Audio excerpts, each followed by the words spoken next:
नमो भगवते तस्मै कृष्णायादभुतकर्मणे रूप नाम विभेदेन जगत्कीर्ति यतः सच्चिदानन्दरूपाय विश्वोत्पत्त्यादिहेतवे तापत्रयविनाशाय श्रीकृष्णाय वयं नुमः। श्रीमद्भागवत महापुराण एकादश स्कंध अध्याय 7वां अवधूतोपाख्यान। पृथ्वी से लेकर कबूतर तक 8 गुरुओं की कथा। भगवान श्री कृष्ण ने कहा, उद्धव जी, हमारे पूर्वज महाराज यदु की बुद्धि शुद्ध थी और उनके हृदय में ब्राह्मण भक्ति थी। उन्होंने परम भाग्यवान दत्तात्रेय जी का अत्यंत सत्कार करके यह प्रश्न पूछा और बड़े विनम्र भाव से सिर झुकाकर वे उनके सामने खड़े हो गए। अब दत्तात्रेय जी ने कहा, ब्रह्मवेत्ता दत्तात्रेय जी ने कहा, राजन, मैंने अपनी बुद्धि से बहुत से गुरुओं का आश्रय लिया है। उनसे शिक्षा ग्रहण करके मैं इस जगत में मुक्त भाव से स्वच्छंद विचरता हूँ। तुम उन गुरुओं के नाम और उनसे ग्रहण की हुई शिक्षा सुनो। मेरे गुरुओं के नाम हैं पृथ्वी, वायु, आकाश, जल, अग्नि, चंद्रमा, सूर्य, कबूतर, अजगर, समुद्र, पतंग, भौरा या मधुमक्खी, हाथी, शहद निकालने वाला, हरिण, मछली, पिंगला, वैश्या, कुकर पक्षी, बालक, कुंवारी, कन्या, बाण बनाने वाला, सर्प, मकड़ी और भृंगी कीट। राजन, मैंने इन 24 गुरुओं का आश्रय लिया है और इन्हीं के आचरण से इस लोक में अपने लिए शिक्षा ग्रहण की है। वीरवर, ययाति नंदन, मैंने जिससे जिस प्रकार जो कुछ सीखा है वह सब ज्यों का त्यों तुमसे कहता हूँ, सुनो। मैंने पृथ्वी से उसके धैर्य की, क्षमा की शिक्षा ली है। लोग पृथ्वी पर कितना आघात और क्या क्या उत्पात नहीं करते, परंतु वह न तो किसी से बदला लेती है और न रोती चिल्लाती है। संसार के सभी प्राणी अपने अपने प्रारब्ध के अनुसार चेष्टा कर रहे हैं।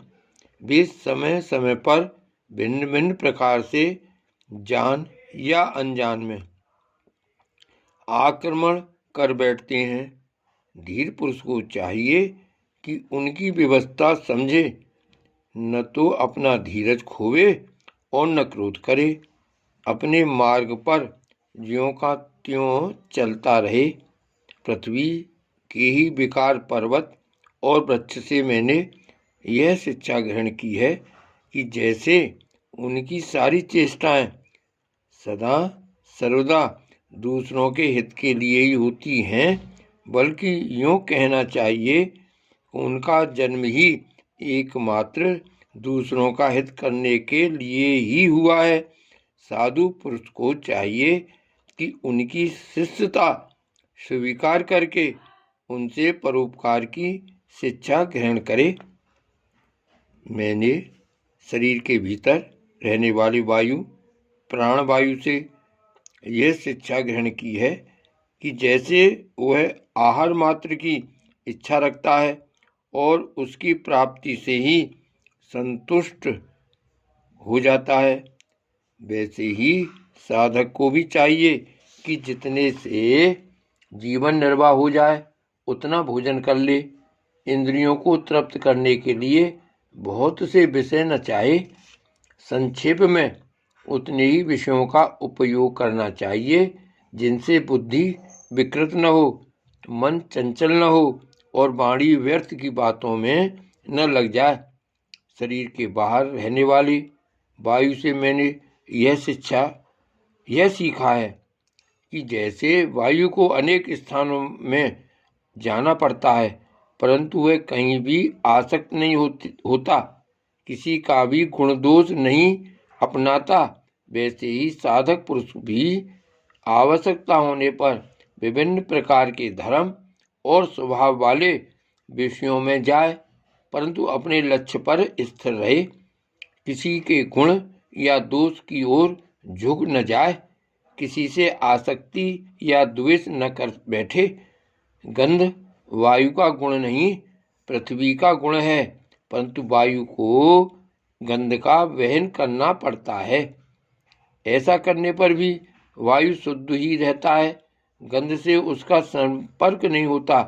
वैसे ही साधक का जब तक इस पार्थिव शरीर से संबंध है, तब तक उसे इसकी व्याधि, पीड़ा और भूख प्यास आदि का भी वहन करना पड़ता है, परंतु अपने को शरीर नहीं आत्मा के रूप में देखने वाला साधक शरीर और उसके गुणों का आश्रय होने पर भी उनसे सर्वथा निर्लिप्त रहता है।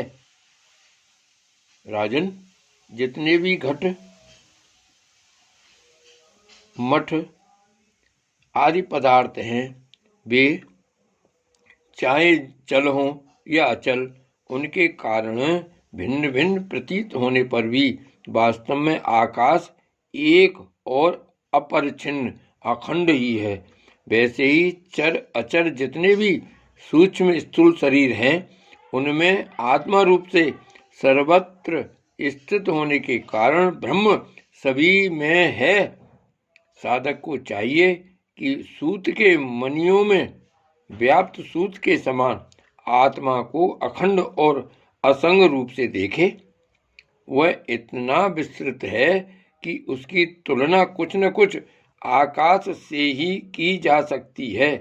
इसलिए साधक को आत्मा की आकाश रूपता की भावना करनी चाहिए।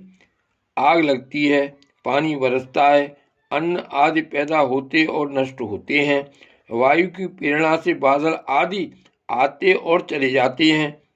ये सब होने पर भी आकाश अछूता रहता है। आकाश की दृष्टि से यह सब कुछ है ही नहीं।